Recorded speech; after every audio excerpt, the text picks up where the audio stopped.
so-called joyriding. This is organised crime linked to other crimes as well. You're quite right.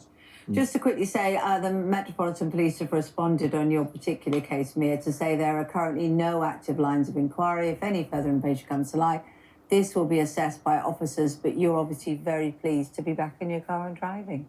We are definitely. And I didn't know that the car thieves were connected to other much more serious crimes. So I think that makes it more important to investigate than I realised. And tackle, yeah. Yeah. Thank you very much. Thank you both. Thanks for joining us. Thank you.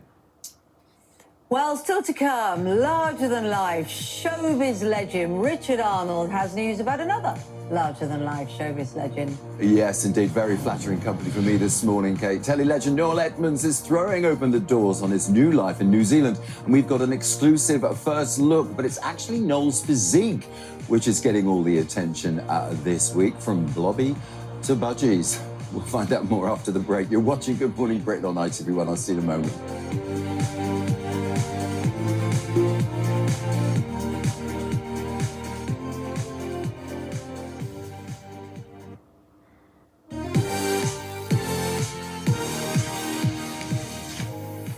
.25. Good morning, Britain. Richard Arnold is here now. The undead took to the red carpet last night. Sounds a bit like what us lot go to the awards do, I was doesn't going to it? say, a little bit too early for the National Television Awards, but nevertheless, glitz, glamour and the infected were on the red carpet. The long-awaited and much-anticipated 28 years later had its UK premiere last night. Jodie Comer, what a talent, Aaron Taylor-Johnson, Ralph Fiennes, all walked the red carpet to celebrate the third instalment from the 28 Days Later franchise, directed by Danny Boyle and written by Alex Garland. Now, this new flick is set almost 3 decades since the first installment and sees a group of remote humans existing amidst the aforementioned infected. Turns out, not a lot of acting was needed.